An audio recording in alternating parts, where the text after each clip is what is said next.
না দিতে পারছেন আমার স্বাভাবিক জীবনের গ্যারান্টি, না দিতে পারছেন আপনি একটা সংস্কার। মানুষ একটা যখন রাস্তা করে, রাস্তা ভাঙে চুরে ধুলাবাড়ি উঠে, 3 মাস 6 মাস ওই রাস্তা দিয়ে কষ্ট করে মানুষ যায়, তাও মানুষ ধৈর্য ধরে। জায়গাটা তো আপনি দেখতেছেন না, দেখাতে পারতেছেন না, তো আপনি তো এখনো ওই ছবি নামানোর রাজনীতির মধ্যে এখনো পর্যন্ত আছেন। সুপ্রিয় দর্শক মন্ডলী, news and views by Nuruzzaman লাবুর পক্ষ থেকে আপনাদের সবাইকে শুভেচ্ছা। আমাদের নিয়মিত আয়োজন বাঁকা চোখে, আজকেরও অতিথি সিনিয়র সাংবাদিক মাহমুদ মঞ্জুর।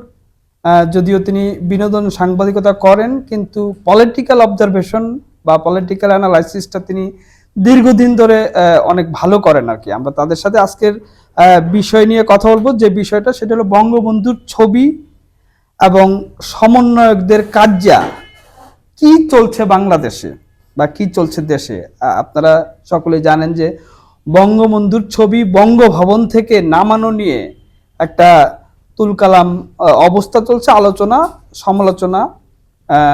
বিএনপির পক্ষ থেকে একটা বক্তব্য এসেছিল, বিএনপির যে যুগ্ম মহাসচিব রুহুল কবির রিজভী তিনি একটা বক্তব্য দিয়েছিলেন যে নামানোটা উচিত হয়নি, তারপরে আবার সেই বক্তব্য থেকে সরে গিয়েছেন। এই বিষয়টা নিয়ে কথা বলবো। মঞ্জুর ভাই, আপনার কি মনে হয় যে এই যে বঙ্গবন্ধুর ছবি মাহফুজ আলম নামিয়ে দেওয়া নিয়ে একটা ঘোষণা দিলেন, ফেসবুকে পোস্ট দিলেন, বিএনপি থেকে সেইটা বলা হয়েছে যে বঙ্গবন্ধুর ছবি মোস্তাক নামিয়েছিল 75-এ, জিয়াউর রহমান সেই ছবি আবার তুলেছিল। খুবই কিন্তু চমৎকার কথা। আমরা তো এই রাজনীতিটাই চাই যে কেউ কাউকে আসলে বাতিল করে দেবে না, খারিজ করে দেবে না, যার যতটুকু অবদান। কিন্তু হঠাৎ করে আবার একটা দুঃখ প্রকাশ বিবৃতি এলো যে তিনি আসলে ওইভাবে বলেন নাই। আপনার কি মনে হয় এটা কেন তিনি বললেনই বা কেন? আবার তিনি সেই আমাদের এই বিশ্লেষণ যদি আপনাদের ভালো লাগে, যদি শুনতে চান, তাহলে please news and views by Nuruzzaman Labu, এটি আমার একটি ইউটিউব চ্যানেল, অবশ্যই সাবস্ক্রাইব করবেন এবং লাইক কমেন্ট শেয়ার করতে পারেন। যদি ভিন্ন মত থাকে অবশ্যই কমেন্ট অপশনে জানাবেন। প্রথমে আমি বলি, দেখেন খুবই বিব্রতকর আমরা যেই বিষয়টা নিয়ে আলাপ করছি, এবং অলমোস্ট 2 দিন ধরে খুব গুমোট একটা পরিবেশ, হাস্যকর একটা পরিবেশ আমি বলবো। সিলি বিষয় নিয়ে আমরা পুরো জাতি মেতে উঠেছি। সেটা এই উপদেষ্টা শপথ, নতুন উপদেষ্টাদের শপথ নিয়ে 3 জন উপদেষ্টা যোগ হয়েছেন, সেখান থেকে 2 জন উপদেষ্টাকে নিয়ে তুলকালাম চলছে, এবং সেটার সঙ্গে বাড়তি যুগ হলো এই বঙ্গবন্ধুর ছবি নামানো বিষয়। এটা প্রথমত খুবই আমি সরি ফিল করতেছি, খুবই আনএক্সপেক্টেড একটি ঘটনা, যেটা কাম্য না। এমন পরিস্থিতি আশা করি না আমরা। রিজভী সাহেব যেটা করলেন সেটা সেটা অনেকে অবাক হয়েছেন। অনেকে অবাক হয়েছেন যে বিএনপির এরকম একজন নেতা হঠাৎ করে বঙ্গবন্ধুর ছবি নামানো নিয়ে এভাবে স্টেটমেন্ট দিলেন, সেটা অবাক হয়েছেন। আবার যখন তিনি প্রত্যাহার করে নিলেন বা সংশোধনী দিলেন তার ঘোষণার বক্তব্যের, সেটাতেও মানুষ আবার হাসলেন, অবাক হন নাই। কারণ মানুষের একটা ধারণা তো আছেই, হয়তোবা সে প্রেসারাইজড হবে, হয় জনগণের কাছ থেকে, হয় তার উপরের লেভেল থেকে। তো আমার ধারণা তিনি সম্ভবত দলীয়ভাবেই হয়তো কোনো কারণে প্রেসারাইজড হয়েছে। কিন্তু এইটা তো আমি বলছি যে বঙ্গবন্ধুর তো সেই প্রসঙ্গটা আলাদা আর কি। এটা তো অস্বীকার করার কোনো উপায় নেই। কোনোভাবেই আপনি বঙ্গবন্ধুকে, যদি বাংলাদেশ রাষ্ট্র থাকে তাহলে আপনি তো বঙ্গবন্ধুকে অস্বীকার করতে পারবেন না। আমি আপনাকে বলি, আপনি এই আজকে 12ই নভেম্বরে আমরা বসে আমরা আসলে এই কথাটাও জোর দিয়ে বলার কি সুযোগ আছে? আমরা 5ই আগস্ট থেকে যেভাবে মোরাল ভাঙা থেকে শুরু করে, নামকরণ চেঞ্জ থেকে শুরু করে, যে ধরনের স্টেটমেন্ট আমরা বৈষম্য বিরোধী আন্দোলনের ছাত্রদের কাছ থেকে পেয়েছি, ইনক্লুডিং উপদেষ্টাদের কাছ থেকে আমরা পেয়েছি, যেই ন্যারেটিভটা পেয়েছি বা যেই স্টেটমেন্ট পেয়েছি, যেই বৈষম্যবাদী কথা আমরা পেয়েছি, আওয়ামী লীগ থেকে শুরু করে, বঙ্গবন্ধু থেকে শুরু করে, শেখ হাসিনা থেকে শুরু করে, আমার কথা ভেরি স্পেসিফিক যে শেখ হাসিনার রাজনীতিতে কিছু ভুল ছিল। তিনি অনেক ভুল, রক্তপাত অনেক হয়েছে, এটার বিচার অবশ্যই জবাবদিহিতে আসতে হবে। এটার বিচার সবাই চায়, আমি আমি জানি না, আমার মনে হয় না একটা লোকও নাই যে এটার বিচার চায় না, অন্ধ ছাড়া, দলীয় অন্ধত্ব ছাড়া। সেই জায়গায় মানে এটা এই সময়ে এসে আমরা যে বঙ্গবন্ধুকে বঙ্গবন্ধু হিসেবে বলবো, সেই পরিস্থিতি কি আছে আমাদের এখানে? নাই। কারণ এবং যে ছবি নামানো হচ্ছে, এই ছবি নামানো নিয়ে যে আপনি বিরোধিতা করবেন, সেই বিরোধিতার জায়গাটাও খুব ক্ষীণ হয়ে গেছে। মানে আপনাকে যদি সার্ভাইভ করতে হয় এই দেশে, আপনাকে যদি চাকরি করতে হয়, ব্যবসা করতে হয়, সমাজে চলতে হয়, মানে আমি বলতে চাইছি যে আসলে আমরা সেনসিটিভ ইস্যু নিয়ে আমরা আলাপ করছি আর কি। মানে এটা যে বিরোধিতা করব ওপেনলি, সেই জায়গাটা আছে কিনা আমার তো যথেষ্ট সন্দেহ আছে।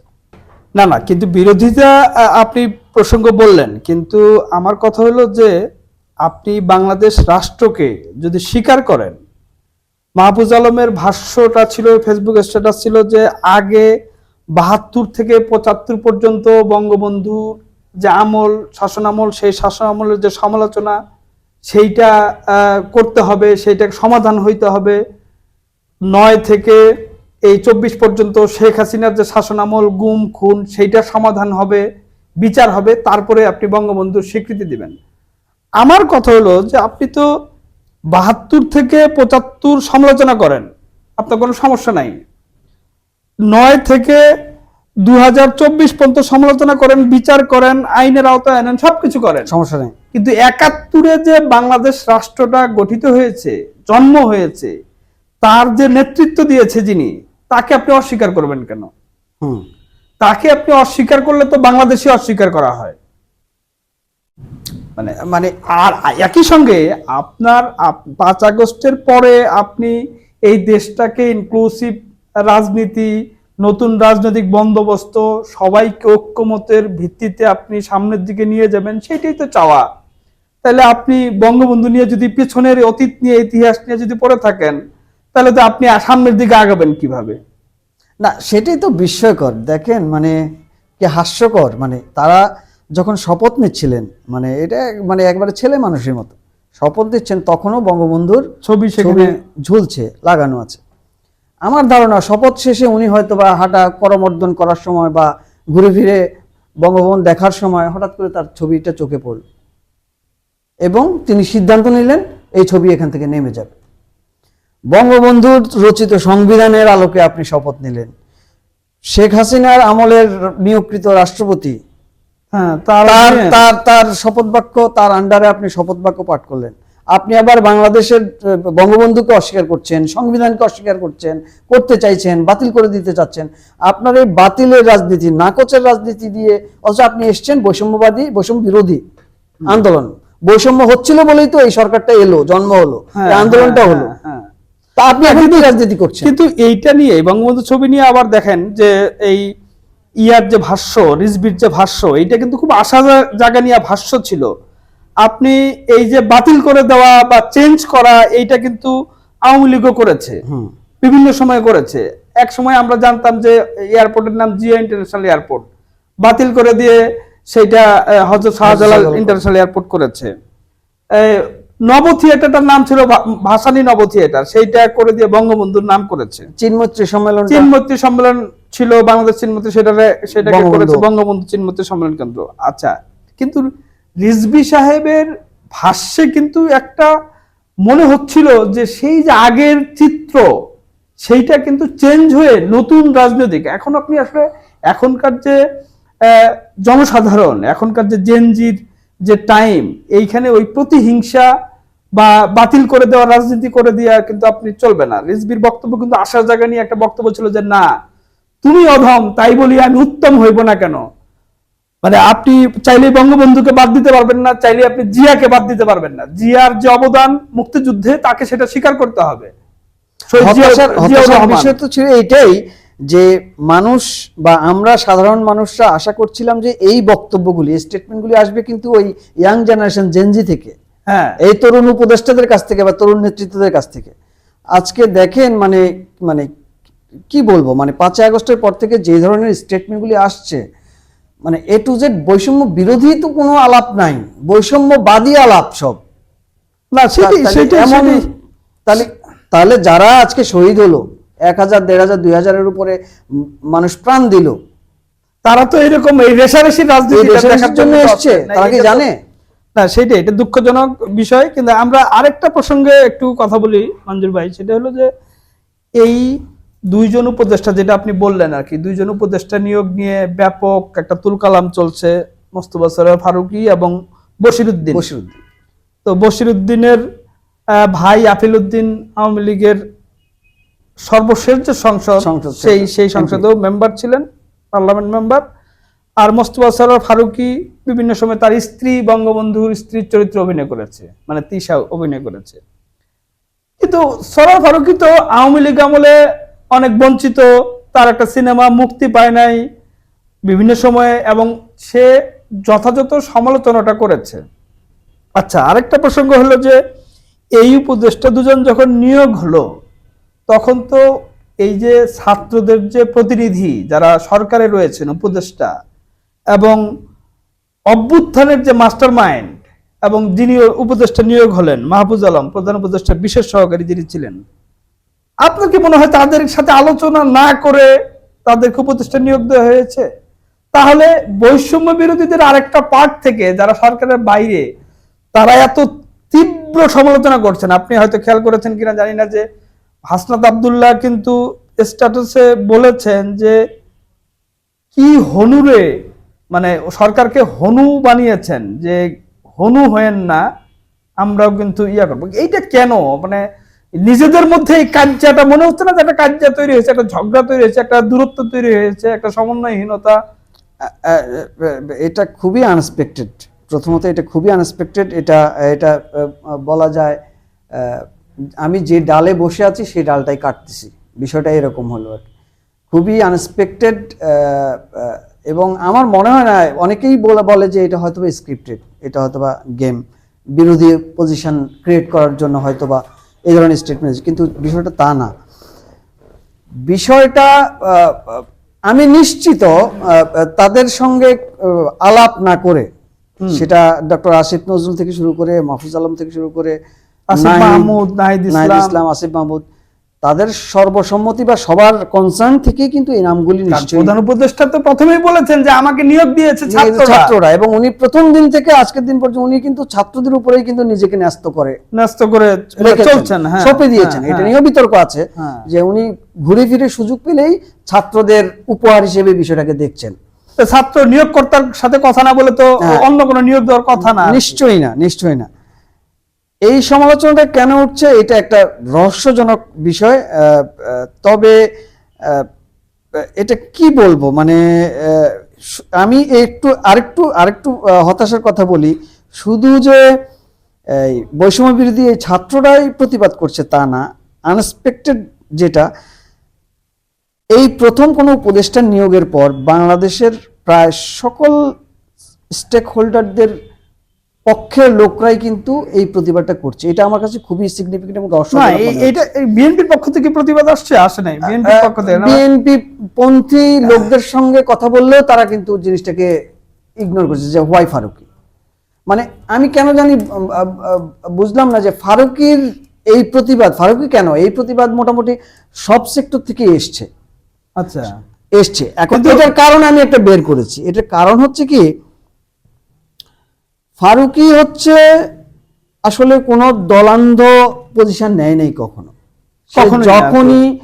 যখনই যে সরকারের আমলে যেই খারাপটা হয়েছে, সে তার পক্ষে দাঁড়িয়েছে, প্রতিবাদ করেছে। ফলে সে তাকে, দেখেন আমরা এখন যখন কথা বলছি, ম্যাক্সিমাম দর্শক কিন্তু আইডেন্টিফাই করার চেষ্টা করছে শুরু থেকেই, যে এরা আসলে আওয়ামীপন্থী না বিএনপি পন্থী না বৈষম্য বিরোধী পন্থী না জামাতপন্থী। মানে আমাদের টেন্ডেন্সিটাই হচ্ছে প্রথমে আমি আগে দলীয়ভাবে লোকটাকে নির্বাচন করব, তারপরে তার কথাগুলি নিব কি নিব না, সেটা সে ভালো বলুক মন্দ বলুক সেই ব্যাপারে আমি কেয়ার করব না। আমি আমার পছন্দ হলে তাকে রাখবো, না হলে আমি বাতিল খারিজ করে দিব। যেটা আমাদের বৈষম্য বিরোধী ছাত্র আন্দোলনের নেতারা যেভাবে কথায় কথায় খারিজ করে। কিন্তু আপনি কি কখনো, আমার কাছে মনে হয়েছে মোস্তফা সরোয়ার ফারুকীর এই প্রগতিশীল বা যে সকল সমস্যার সময় দাঁড়িয়ে যাওয়া, ধরেন এলজিবিটি নিয়ে একটা কেওয়াজ ছিল, তখন ফারুকী এলজিবিটির পক্ষে দাঁড়িয়েছে। ফেলানি হত্যা হয়েছে, তখন তার বিরোধিতা করেছে, প্রতিবাদ করেছে। তার স্ত্রী একজন প্রফেশনাল অ্যাক্ট্রেস, তিনি একটা ভালো অনেক বড় মুভির একটা অফার পেয়েছে মুজিব বায়োপিকের, সেখানে একটা ক্যারেক্টার করেছে এবং সে ট্রিমেন্ডাস অভিনয় করেছে তার ক্যারেক্টারে। একজন একটা ধরেন ডক্টর ইউনূস একটা মুভি বানাবে বা একটা প্রজেক্ট করবে, সেখানে বাংলাদেশের কোন আর্টিস্টটা আছে যাকে অফার করলে সে অ্যাক্টিং করবে না? ইগনোর করবে। এটাই তো স্বাভাবিক। তো এখন যদি ওই তিশার অভিনয়কে ঘিরে আপনি এই বৈষম্যবাদী কথাবার্তা বলেন, ওই এলজিবিটির পক্ষে দাঁড়ানোর কারণে, এলজিবিটি যে কে একটা লোক কমন জেন্ডার হতে পারে বা তার মধ্যে গেইজম থাকতে পারে, সে তো মানুষ, দিন শেষে সেটা তো প্রাকৃতিকগত ভাবে সেটা মানুষ। তাকে আপনি পিটায় মেরে ফেলবেন রাস্তায়, তো পিটায় মেরে ফেললে আমি যদি তার প্রতিবাদ করি আমি গে হয়ে যাব? আমি আমার বিরুদ্ধে আপনি দাঁড়াবেন? আমি তাকে মানুষ দেখব।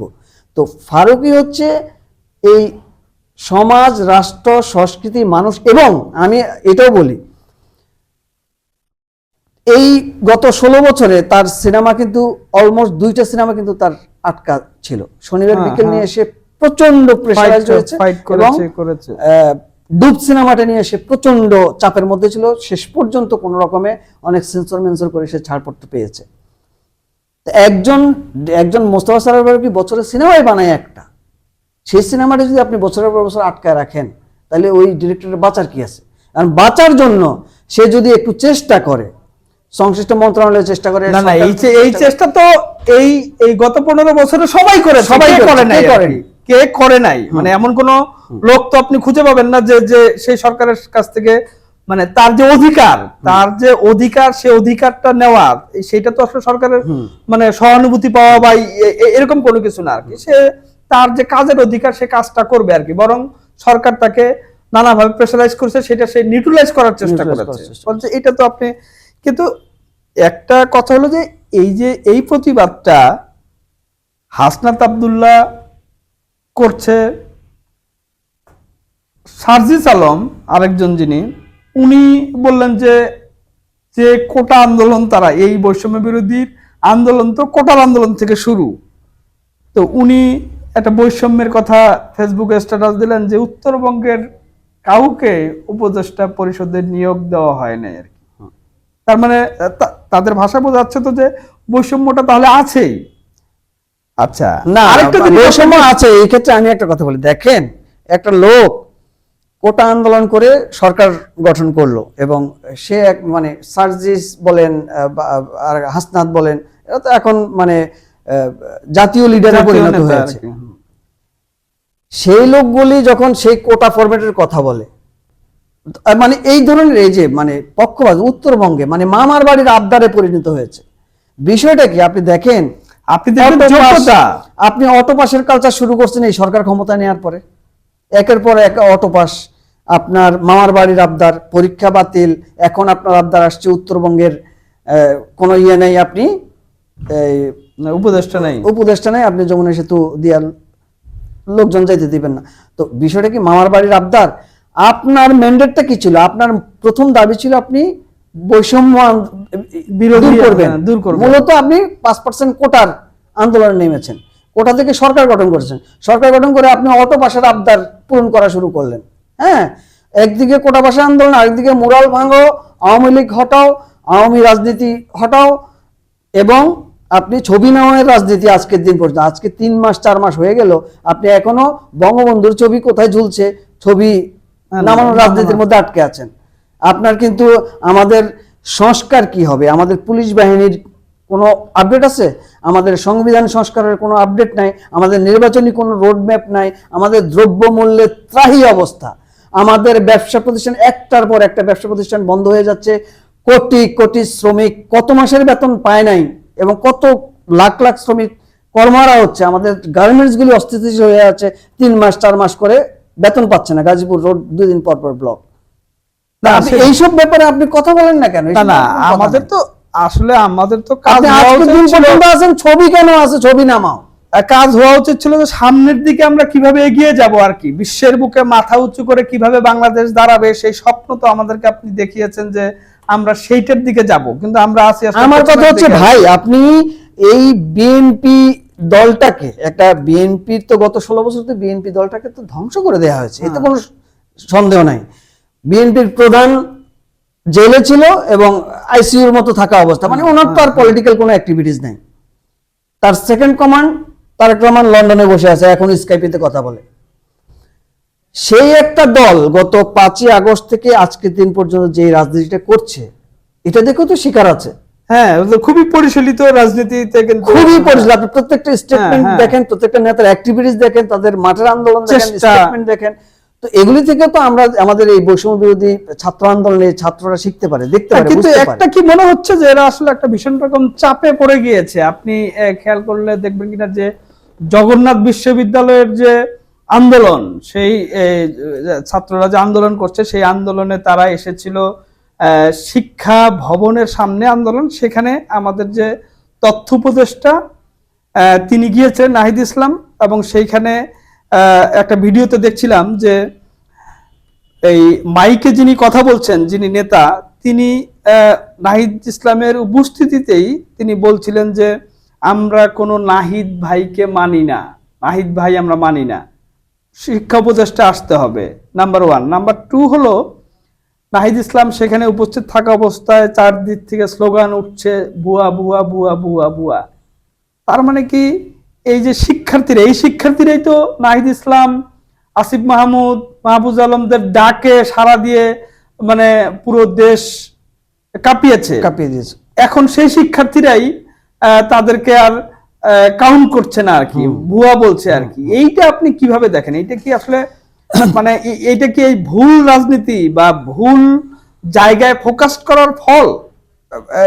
অবশ্যই ভুল রাজে। এটা দুইটা দিক আছে, দুইটা দিক। এই এই এই এই এই জটিলতাগুলিতে তারা অতীত পড়েছেন ছোট ছোট কর্মসূচিতে গিয়ে, এবং সামনে আরো বেশি করে পড়বে। কারণ ওই যে বললাম, আজকের দিন পর্যন্ত তারা ছবি নামানোর রাজনীতির মধ্যে আছে, নাম বদলের রাজনীতিতে আছে, বৈষম্যবাদী রাজনীতিতে আছে, অ্যাক্রিডিটেশন কার্ড বাতিল, অ্যাক্রিডিটেশন কার্ড বাতিল, গ্রেপ্তার, চিহ্নিত করা, বয়কট করে দেওয়া, বাতিল করে দেওয়া, দোষর বলা, এই জিনিসের মধ্যে আছে।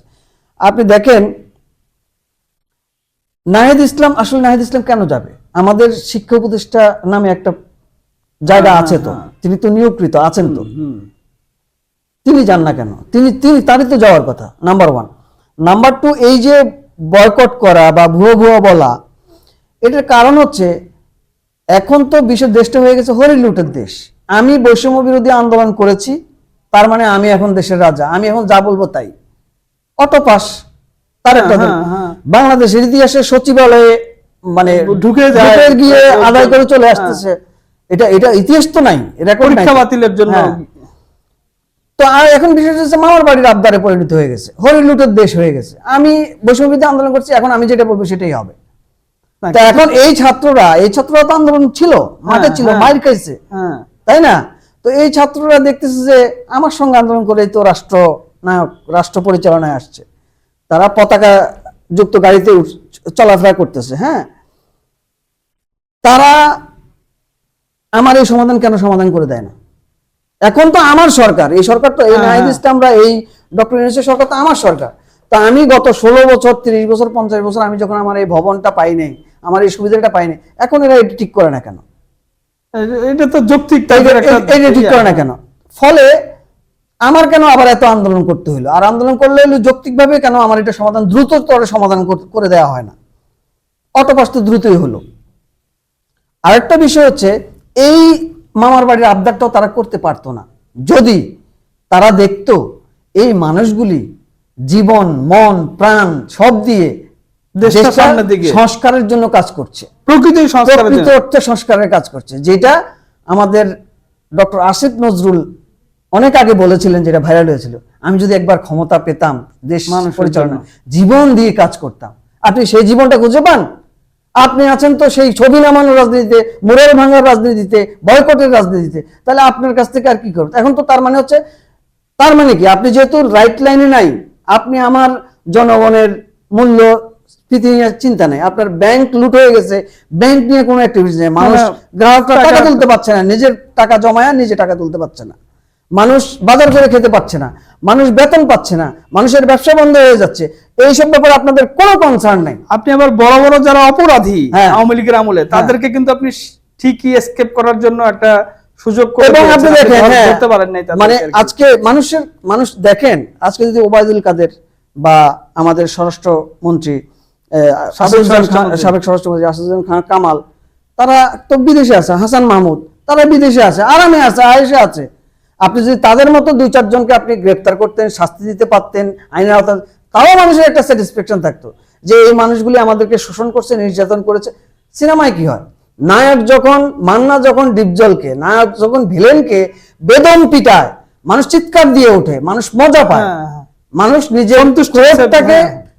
অ্যাবজর্ব করতে পারে। তখন আপনি না দিতে পারছেন শাস্তি, না দিতে পারছেন আমার স্বাভাবিক জীবনের গ্যারান্টি, না দিতে পারছেন আপনি একটা সংস্কার। মানুষ একটা যখন রাস্তা করে, রাস্তা ভাঙে চুরে ধুলাবাড়ি উঠে, 3 মাস 6 মাস ওই রাস্তা দিয়ে কষ্ট করে মানুষ যায়, তাও মানুষ ধৈর্য ধরে যে একটা নতুন রাস্তা তৈরি হবে আর তখন কি। কিন্তু অনেক একটু আমাদের সহ্য করতে হবে। হ্যাঁ। তো এই সংস্কার জায়গাটা তো আপনি দেখতেছেন না, দেখাতে পারতেছেন না। তো আপনি তো এখনো ওই ছবি নামানোর রাজনীতির মধ্যে এখনো পর্যন্ত আছেন। তার মানে মানে এইটা আসলে এই থেকে উত্তরণ মানে কিভাবে, এইটা তো আসলে নির্বাচন ছাড়া আমার কাছে তো মনে হচ্ছে যে এই অগণতান্ত্রিক সরকার বা গণতান্ত্রিক পন্থায় দ্রুত ফেরা ছাড়া আর কোনো কি বিকল্প তো মনে হচ্ছে না। মানে এই সরকার এখন কি না, এটা আছে, শুনেন, এইটা আমরা 111-এও আমরা কিন্তু খুব খুশি হয়েছিলাম। শুধু তাই না, র্যাব যখন সৃষ্টি হয়, র্যাব তো আমাদের এখানে এখন একটা দানবীয় জায়গায় চলে গেছিল একটা সময়।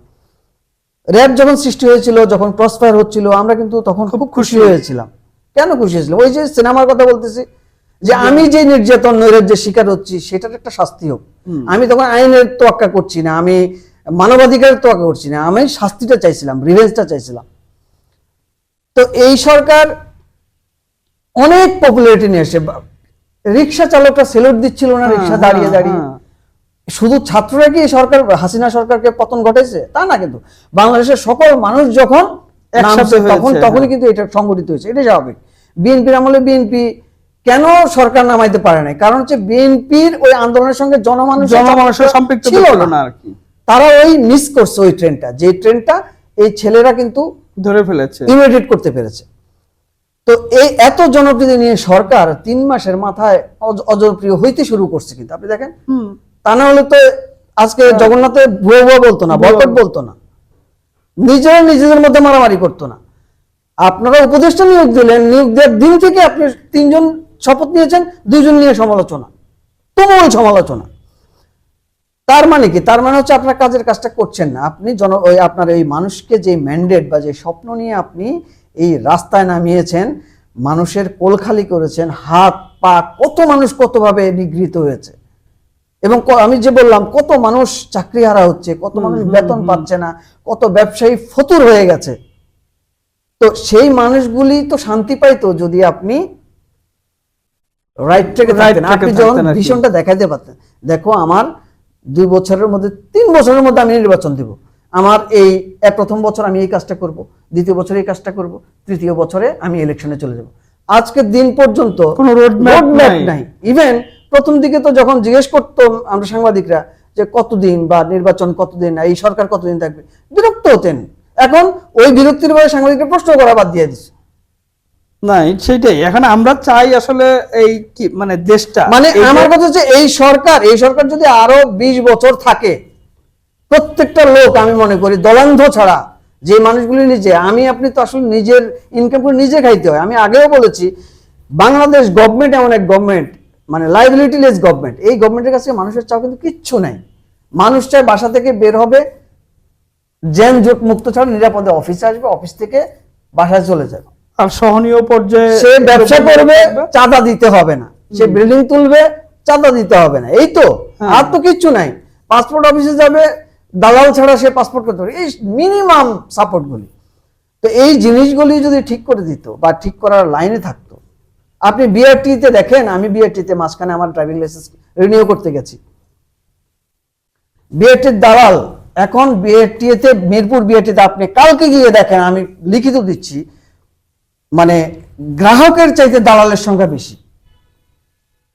আমি লিখিত দিয়ে দিচ্ছি, আপনি না, কালকে সেটা যান, আপনি আসলে- ক্যামেরা নিয়ে যান, এবং দালালের সঙ্গে আমি যখন গিয়েছি, দালাল এসে আমার মুলামুলি করছে, ভাই কি জন্য আসছেন বা কি কাজ করাবেন, এত টাকা লাগবে এসে।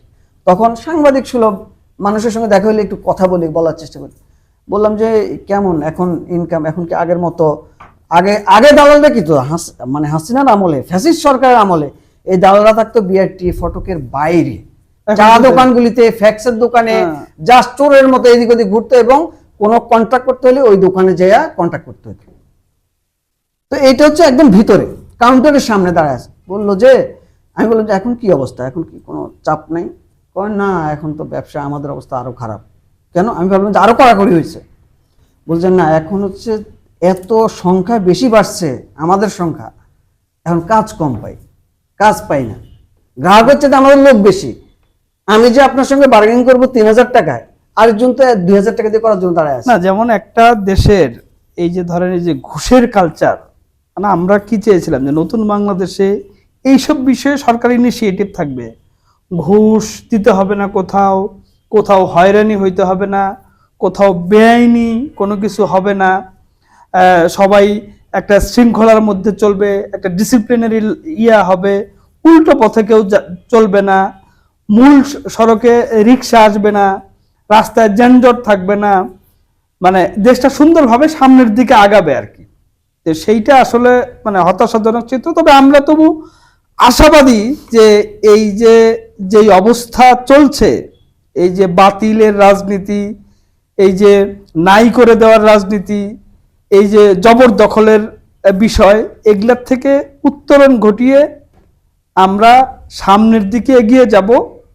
সেটা যে কোনো মূল্য হোক, যেভাবেই হোক, আমাদের আসলে পিছনে তাকানোর চাইতে সামনের দিকে এগিয়ে যেতে হবে। সামনে তাকানোর কোনো বিকল্প এখনো নাই আর কি। সময়, এখনো সময় যদি আছে। আমাদের সমন্বয়করা মনে করেন যে আমরা লুকিং ফরওয়ার্ড, আমরা সামনের দিকে তাকাবো, আমরা এই জনমাধ্যম কাজগুলি করব, প্রক্রিয়াগুলি করব, তো সম্ভব।